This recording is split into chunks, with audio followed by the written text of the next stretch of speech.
ஆண்டவராகிய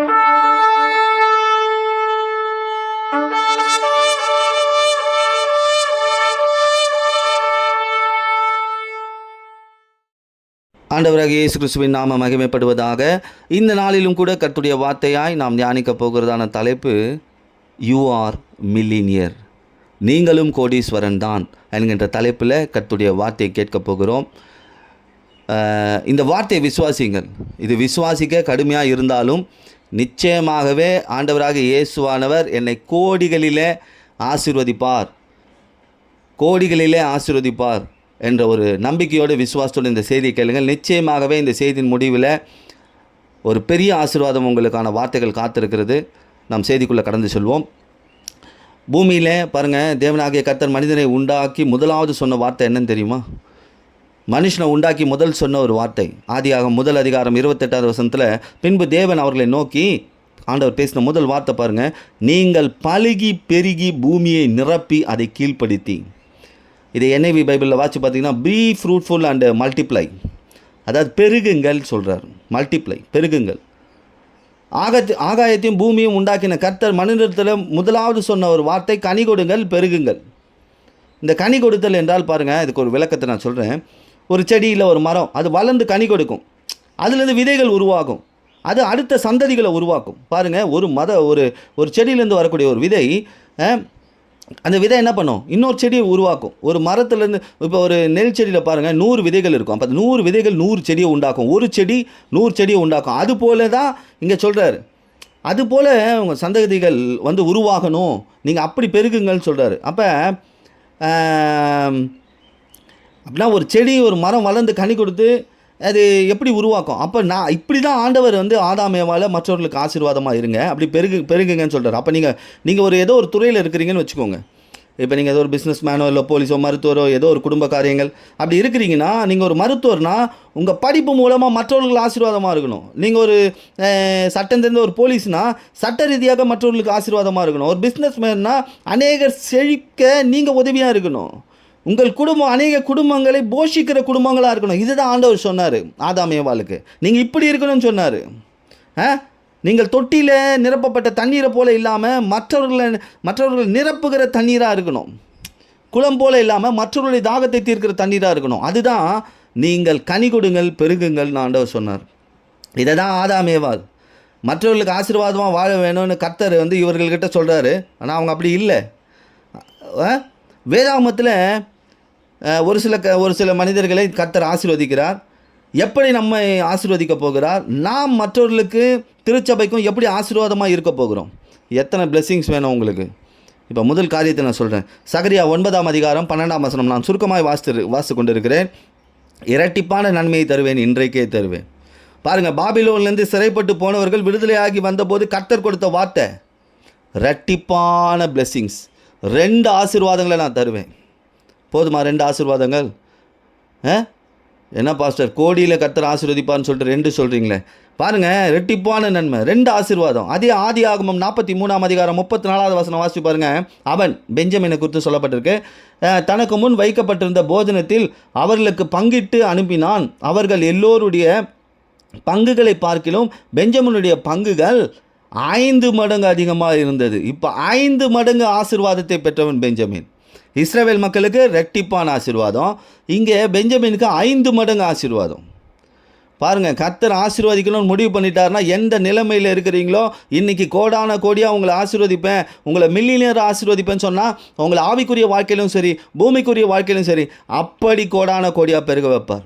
மற்றவர்களுக்கும் உங்களை ஆசீர்வாதமாக மாற்றுவார். பாருங்கள், இஸ்ரவேல் மக்களுக்கு 2 ஆசீர்வாதம், அடுத்தது பெஞ்சமினுக்கு 5 ஆசீர்வாதங்கள்.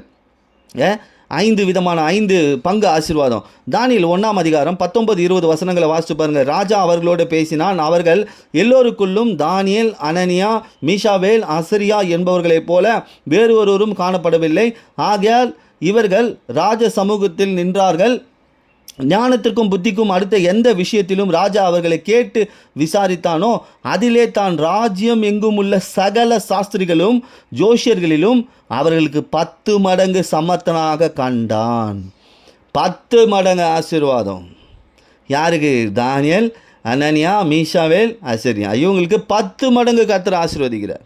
இஸ்ரவேல் மக்கள் சிறைப்பட்டு போன மக்களுக்கு 2 ஆசீர்வாதத்தை கொடுக்குறேன்னார், ரெட்டிப்பு ஆசீர்வாதம். பெஞ்சமினுக்கு 5 ஆசீர்வாதங்களை கொடுக்குறேன்னார். இந்த ஜனங்களுக்கு 10 ஆசீர்வாதங்களை கொடுக்குறேன்றார். கடவுள் பாருங்கள், நமக்கு நம்ம எப்படி ஆசீர்வதிக்கணும்னு கடவுள் ஒரு திட்டம் வச்சுருக்காரு. நாம தான் நம்ம நினச்சிட்டு ஆண்டவரே இது கிடைத்தா போதும், அது கிடைத்தா போதும், எனக்கு ஏதோ ஒரு சின்ன ஞானம் கிடைச்சா போதும், எனக்கு ஏதோ ஜெபிக்கிற வல்லமை கிடைச்சா கொஞ்சம் இருந்தால் போதும், எனக்கு ஏதோ ஒரு சிறு சிறு காரியங்கள் செய்ய எனக்கு ஒரு கிருபைகள் இருந்தால் போதும். ஆனால் கர்த்தர் நம்மை கொடுத்து வைத்திருக்கிற திட்டம் பெருசாக இருக்குது. நாம் நம்மளையே என்ன பண்ணிக்கக்கூடாது, நம்ம இவ்வளோதான் அப்படின்னு நினச்சிடக்கூடாது. கர்த்தர் இன்னைக்கு சொல்லியிருக்கிறார், நீ நீ கோடீஸ்வரனா வாழ்வேன்னு சொன்னால் வாழ்வேன். அது ஆவிக்குரிய வாழ்க்கையிலும் சரி, பூமிக்குரிய வாழ்க்கையிலும் சரி. நீ மில்லியனராக இருப்பேன்னு சொன்னால் மில்லியனராக இருப்பேன். இப்போ பாருங்கள், இஸ்ரவேல் மக்களுக்கு 2 ஆசீர்வாதம், பெஞ்சமினுக்கு 5 ஆசீர்வாதம், இந்த தானியேல், அனலியா, மீஷாவேல் இவங்களுக்கு 10 ஆசீர்வாதம். ஆதியாகமம் 26ஆம் அதிகாரம் 12வது வசனத்தை வாசித்து பாருங்க. ஈசாக்கு அந்த தேசத்தில் விதை விதைத்தான், கர்த்தர் அவனை ஆசீர்வதித்திருந்தால் அவன் வருஷத்தில் 100 மடங்கு பலன் அடைந்தான். ஈசாக்குக்கு 100 மடங்கு ஆசீர்வாதம், 100 மடங்கு ஆசீர்வாதத்தை ஈசாக்குக்கு வைத்திருந்தார். பாருங்க, ஒவ்வொரு விதமாக கர்த்தர் மனுஷங்களை ஆசீர்வதிக்கிறார் பாருங்க. இப்போ சொல்லுங்கள், 2 மடங்கு வேணுமா, 5 மடங்கு ஆசீர்வாதம் வேணுமா, இல்லை 10 மடங்கு வேணுமா, இல்லை 100 மடங்கு வேணுமா? எந்த ஆசீர்வாதம் உங்களுக்கு வேணும்? ஆனால் கர்த்தர் உங்களை குறித்து வைத்திருக்கிற திட்டம் பெருசாக இருக்குது. இயேசு உங்களை குறித்து வைத்திருக்கிற திட்டம் பெருசாக இருக்குது. உபாகமம் 1 அதிகாரம் 11வது வசனத்தில் வாசித்து பாருங்கள். நீங்கள் இப்பொழுது இருக்கிறதை பார்க்கிலும் 1000 மடங்கு அதிகமாடும்படி உங்கள் பிதாக்களின் தேவனாகிய கர்த்தர் உங்களுக்கு சொன்னபடியே உங்களை ஆசீர்வதிப்பாராக. 1000 மடங்கு ஆசீர்வாதம். பைபிள் பாருங்கள், ரொம்ப தெளிவாக ஜனங்களுக்கு எந்த விதத்தில் எப்படி ஆசீர்வாதம் கொடுக்கணும் அப்படின்ற கர்த்தர் தெளிவாக தெரிஞ்சு நடத்துகிறார். பாருங்கள், இன்றைக்கி ஆண்டவர் ஆதாம் ஏவாள் இடத்துல முதல் சொன்ன ஒரு வார்த்தை, நீங்கள் கனி கொடுங்கள், பெருகுங்கள், மற்றவர்களுக்கு ஆசீர்வாதமாக இருங்க. அப்போ மற்றவர்களுக்கு ஆசீர்வாதமாக இருக்கணும்னா நாம் ஆசீர்வதிக்கப்பட்டிருக்கணும். எப்படி? பூமிக்குரிய ரீதியாகவும் சரி, ஆவிக்குரிய ரீதியாகவும் சரி. இதில் ஒன்று இல்லைன்னா கூட பிரச்சனை தான். இப்போ பூமிக்குரிய ரீதியாக நான் ஆசீர்வதிக்கப்பட்டிருக்கேன், ஆவிக்குரிய ரீதியாக இல்லை அப்படின்னாலும் பிரச்சனை தான். ஆனால் ஆவிக்குரிய ரீதியாக ஆசீர்வதிக்கப்பட்டிருக்கேன்னா ஒரு நாள் நிச்சயமாகவே பூமிக்குரிய ரீதியான ஆசீர்வாதங்கள் எல்லாவற்றையும் பெற்றுக்கொள்வோம். இப்போ 1000 மடங்கு ஆசீர்வாதம். இப்போ 2 மடங்கள்ல, 5 மடங்கள்ல, 10 மடங்கள்ல, 100 மடங்கள்ல, 1000 மடங்கு ஆசீர்வாதம். ஆனால் ஆண்டவர் சொல்கிறார், நீங்கள் கோடிகளிலே ஆசீர்வாதங்களை பெறுவீர்கள் என்று. அது என்னங்க, கோடியிலே எப்படிங்க என்ன ஆண்டவர் ஆசீர்வதிப்பார்? ஆதியாகமம் 24ஆம் அதிகாரம் 60வது வசனத்தை வாசிச்சு பாருங்கள். ரெபேக்காளை வாழ்த்தி, எங்கள் சகோதரியே நீ கோடா கோடியாய் பெருகுவாயாக, உன் சந்ததியார் தங்கள் பகைவருடைய வாசல்களை அதை மேற்கொள்வார்களாக என்று ஆசீர்வதித்தார்கள் என்று சொல்லப்பட்டு, சுதந்திரத்தை கொண்டு கொள்வார்களாக என்று ஆசீர்வதித்தார். இப்போ ஆண்டவர் சொல்கிறார், கோடா கோடியாய் பெருகுவீர்கள். விசுவாசிங்க, நான் கோடா கோடியாக பெருகுவேன், என் வாழ்க்கை கோடா கோடியாக பெருகும். கடவுள் எப்படியெல்லாம் நமக்கு ஆசீர்வாதங்களை வச்சுருக்கா பாருங்கள். 2 மடங்கு கொடுத்து, 5 மடங்கு ஆசீர்வதித்து, 10 மடங்கு ஆசீர்வதித்து, 100 மடங்கு ஆசீர்வதித்து, 1000 மடங்கு ஆசீர்வதித்து, கோடா கோடினா மில்லியன்ஸில் இருக்க ஆசீர்வாதம், கோடிகள் இல்லை. கோடா கோடினா அது மில்லியன்ஸில் பிளெஸிங்ஸு. இந்த கேஜேபி வெர்ஷன் எடுத்து வாட்சி பார்த்தீங்கன்னா, you are going to be a மில்லியனியர்னு போட்டிருக்கு. நீ கோடீஸ்வரன் ஆவாய், கோடீஸ்வரனாய் வாழ்வாய் என்று சொல்லப்பட்டிருக்குது. நீ கோடா கோடியாக பெருகணும், அது கடவுளுடைய திட்டம். அப்போ நாம் கோடா கோடியாக பெருகணும்னா நாம் திருச்சபைக்கு ஆசீர்வாதமாக இருக்கணும், விசுவாசிகளுக்கு ஆசீர்வாதமாக இருக்கணும்.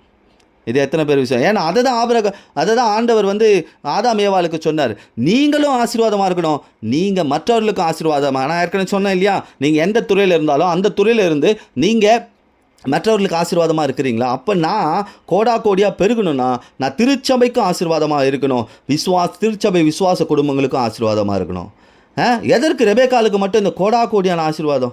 இந்த ஆசீர்வாதங்கள் நம்முடைய வாழ்க்கையில் சுதந்திரிக்க முடியும். இதற்கு ரெபேக்காளுடைய குணங்கள் நமக்குள்ளே இருக்கணும். கோடா கோடியாக கர்த்தர் சும்மா ஒன்றுமே தெரியாதவங்ககிட்ட கோடா கோடியாக கொடுத்துட மாட்டார். அந்த குணாதிசயம் நமக்குள்ளே இருக்கும்போது கர்த்தர் கோடான் கோடியாக கொடுப்பார். பாருங்கள், ஆபிரகாம் தகன் சுருக்கமாக நான் சொல்கிறேன். ஆபிரகாம் தன் மகன் ஈசாக்குக்கு திருமணம் செய்ய பெண் பார்க்க அனுப்புகிறாரு. பெண் பார்க்கும்படி தன் ஊழியக்காரனை அனுப்புகிறாரு. இது உங்களுக்கு தெரியும். கர்த்தர் கொடுத்த வாக்குத்தத்தங்கள், வானத்து நட்சத்திரங்கள் போல் உன் சந்ததி இருக்கும். இந்த வாக்குத்தத்தம் நிறைவேறினா ஈசாக்கு திருமணம் ஆகணும். ஈசாக்கு கல்யாணம் ஆனால் சந்ததிகள் பிறக்கும். இவர்களின் சந்ததி மூலமாக 12 கோத்திரங்கள் உருவாகணும். இந்த சந்ததியில் இயேசு பிறக்கணும். அவர் மூலமாக உலகம் ரட்சிக்கப்படணும். இந்த தரிசனம் நிறைவேற ஈசாக்குக்கு சரியான மனைவி வரணும். அதனால தான் இந்த ஆபிரகாம் பணக்கார வீட்டில் அல்ல, படித்த வீட்டில் அல்ல, குடும்ப பின்னணியை பார்க்கல, தன் ஊழியக்காரனிடத்தில் இந்த பொறுப்பை கொடுக்குறார். ஏன் சந்ததி இப்படி இருக்கணும், எனக்கு பின்னாடி வரக்கூடிய சந்ததிகள் இப்படி இருக்குன்னு ஆண்டவர் வாக்குத்தத்தம் கொடுத்துருக்கிறார். ஏன்னா என் சந்ததியில் இயேசு கிறிஸ்து பிறக்க போகிறார். அப்போ அப்படிப்பட்ட ஒரு பெண்ணை என் பிள்ளைக்கு பாருங்கன்னு சொல்லிட்டாரு. இந்த எலியேசர் ஊருக்கு வெளியே நிற்கிறாரு. அங்கே ஒரு ஊற்று இருக்குது, அங்கே நிற்கிறாரு. அங்கே இருக்கும்போது அங்கேருந்து ஜெபிக்கிறாரு. இது எல்லாருக்கும் தெரியும். ஆதியாகமம் 24ஆம் அதிகாரம் 12ஆம் வசனம், 13, 14, 15, 16 அதுலேருந்து 20 வசனங்கள் வரைக்கும் நான் சுருக்கமாக வாசிக்கிறேன். பாருங்கள். என் எஜமானாகிய ஆபிரகாமின் தேவனாக இருக்கிற கர்த்தாவே, அந்த எலியேசரோட ஜெபம். கர்த்தாவே, இன்றைக்கு நீர் எனக்கு காரியம் சித்திக்க பண்ண என் எஜமான ஆபிரகாமுக்கு தயவு செஞ்சருளும். இதோ நான் இந்த துறவண்டியில் நிற்கிறேன். இந்த ஊராருடைய பெண்கள் தண்ணீர் மொல்ல புறப்பட்டு வருவார்கள். நான் குடிக்க உன் குடத்தை சாய்க்க வேண்டும் என்று நான் சொல்லும் பொழுது, குடி என்றும் உன் ஒட்டகங்களுக்கு குடிக்கபடி வார்ப்பேன் என்று சொல்லும் பெண்ணி அவளோ, அவளே நீர் உம்முடைய ஊழியக்காரனாகி ஈசாக்குக்கு நியமித்திருக்கிறவும் என் எஜமானுக்கு அனுகிரகம் செய்தீர் என்று நான் அதனாலே அறியவும் செய்தலும். இவன் சொல்கிறான் பாருங்க, நான் குடிக்க தண்ணி கேட்பேன், யார் கொடுக்குறாங்களோ கொடுத்துட்டு என் ஒட்டகங்களுக்கும் கொடுக்குறேன்னு சொல்கிறாளோ அவள் தான் ஈசாக்குக்கு மனைவி. அப்போ 15வது வசனம், ரெபக்கால் என்ன பண்ணா, குடத்தை தோல் மேலே வைத்து கொண்டு புறப்பட்டு வந்தால். 16வது வசனம், அவள் துறவிலே இறங்கி தன் குடத்தை நிரப்பிக்கொண்டு ஏறி வந்து 17, 18, 19, 20 வசனம் வாசி பாருங்கள். அந்த ஊழியக்காரன் தண்ணீர் கொஞ்சம் குடிக்க தர வேண்டும் என்று சொல்கிறான். அப்போது குடியும் என் ஆண்டவரே என்று தண்ணீருக்கு கொடுக்க கொடுத்தால் உம்முடைய ஒட்டகங்களும் குடிக்க தீர மட்டும் அவைகளுக்கு மொண்டு வார்ப்பேன் என்று சொல்லி ஒட்டகங்களை எல்லாம் கொண்டு இங்கே பாருங்கள், ஒட்டகங்களுக்கும் நான் கொடுப்பேன்னு இவன் சொல்லிட்டான். இவன் பாருங்கள் என்ன புத்திசாலி பாருங்கள். இவன் எனக்கு தண்ணி மட்டும் இல்லை, நான் கொண்டு வந்திருக்கிற ஒட்டகங்கள்னா நிறைய ஒட்டகங்கள் எடுத்துகிட்டு போயிருக்கான். நிறைய ஒட்டகங்கள் எடுத்துகிட்டு போயிருக்கான். 10 ஒட்டகங்கள் கிட்டே இருக்குது அப்படின்னு சொல்லி வேதாகமம் சொல்லுது. இவன் 10 ஒட்டகங்களை எடுத்துகிட்டு போயிருக்கான். பொண்ணு பார்க்க அவ்வளோ வசதியின் காமிக்க எடுத்துகிட்டு போயிருக்கார் போல 10 ஒட்டகங்கள். பாருங்கள், ஒட்டகங்களுக்கும் கொடுக்கன்னு சொல்லிருக்கான். இவன் முதல் சொன்னது பாருங்கள், இவ வாக்கில் சொல்லில் வல்லவளாக இருந்தா. 2வது செயலில் வல்லவளாக இருக்கிறா. சொல்கிறது மட்டும் இல்லை, செய்யவும் செய்கிறா. இன்றைக்கி நாம் இப்படி இருக்கிறோமா? கோடான கோடிய ஆசீர்வாதம் வேணும்னா நம்ம சொல்கிறது மட்டும் இல்லை, செய்கிறதுல வல்லவராக இருக்கணும். இதை செஞ்சிடறேன், அதை செஞ்சிடறேன், சபைக்கு இதை பண்ணிடுறேன், ஊழியத்துக்கு இதை பண்ணிடுறேன் சொல்கிறது இல்லை, செய்கையில் வல்லவராக இருக்கணும். கொடுக்குற குணம் பாருங்கள், இவளுக்கு கொடுக்குற குணம் இருக்குது பாருங்கள். சுமாராக ஒரு ஒட்டகம் 200 லிட்டர் தண்ணீர் குடிக்கும். எவ்வளோ லிட்ரு? 200 லிட்டர் தண்ணி குடிக்கும். அப்போ 20 லிட்டர் கேன் நம்ம வீட்டில் வச்சுருக்கோமே, அது மாதிரி 10 கேன் குடிக்கும். அது சாதாரண ஒட்டகம். நான் சொல்கிறது பாலைவனத்தில் நடந்து வர பிரயாணம் செய்கிற ஒட்டகம் அதை விட அதிகமாக குடிக்கும். இவன் 10 ஒட்டகம் வச்சுருக்கிறான். அப்படின்னா என்ன பண்ணோம்? 100 கேன் தண்ணி மொண்டுருக்கணும். எப்படிப்பட்ட காரியம் பாருங்கள். இவ ஒரு குடம் தண்ணி மொண்டுட்டு போகிற வந்த ஆள் எத்தனை குடம் தண்ணி கொண்டிருக்கணும்? 100 குடம் தண்ணி ஒட்டகங்களுக்கு எடுத்து ஊற்றிருக்கணும். துறவில் இறங்கி அதில் இந்த தண்ணி எடுத்து ஒட்டகங்களுக்கு ஊற்றணும். தண்ணி தருவேன்னு சொன்னால் செய்தும் காட்டினான். இந்த குணம் எத்தனை பேருக்கு இருக்குது? இன்றைக்கி கிறிஸ்துவுக்காக நான் செய்கிறேன்னு சொல்கிறேன், நான் வரேன்னு சொல்கிறேன், நான் திருச்சபையில் சரியாக இருப்பேன்னு சொல்கிறேன், நான் சரியாக ஜபிக்கிறேன்னு சொல்கிறேன், நான் ஆராதிக்கிறேன்னு சொல்கிறேன், நான் கர்த்தருடைய வார்த்தையை கேட்பேன்னு சொல்கிறது, கர்த்தருடைய வேதத்தை வாசிப்பேன்னு சொல்கிறேன். சொல்கிறதுல மட்டும் இல்லை, செய்கையில் வல்லவனாக இருந்து பாருங்கள். நிச்சயமாகவே கர்த்தர் உங்களை கோடிகளில் ஆசீர்வதிப்பார். நீங்கள் மில்லியனராக வாழ்வீங்க. ஆவிக்குரிய வாழ்க்கையிலும் சரி, பூமிக்குரிய வாழ்க்கையிலும் சரி. இந்த எலிமலைக்கு இவன் என்ன பார்க்குறான் பாருங்கள். இவன் ஊற்றை பார்க்குறான், குடத்தை பார்க்குறான், கையை பார்க்குறான். இவன் பார்வை இப்படி இருக்குது. ஊற்றில் தண்ணி இருக்குது, ரெபெக்காள் கையில் குடம் இருக்குது, அவள் கையை பார்க்குறான்.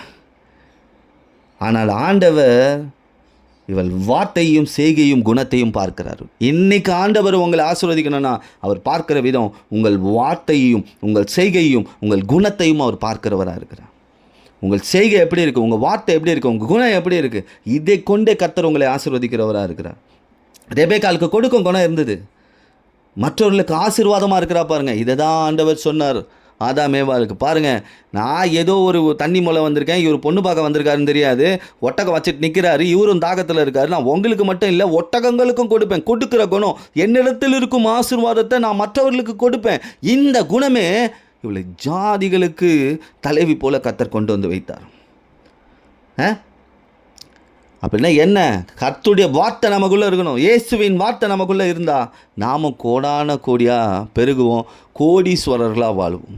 ஏன்னா இயேசுவின் குணம் இவருக்குள்ள. அதே போல் வார்த்தை பாருங்கள், சொல்கிற வார்த்தை மட்டும் இல்லை, அந்த வார்த்தையின்படியாக அவன் அந்த ஒட்டகங்களின் தாகத்தையும் தீர்த்தா, அந்த அதை ஓட்டி கொண்டு வந்த அந்த வேலைக்காரனுடைய தாகத்தையும் தீர்த்தான்.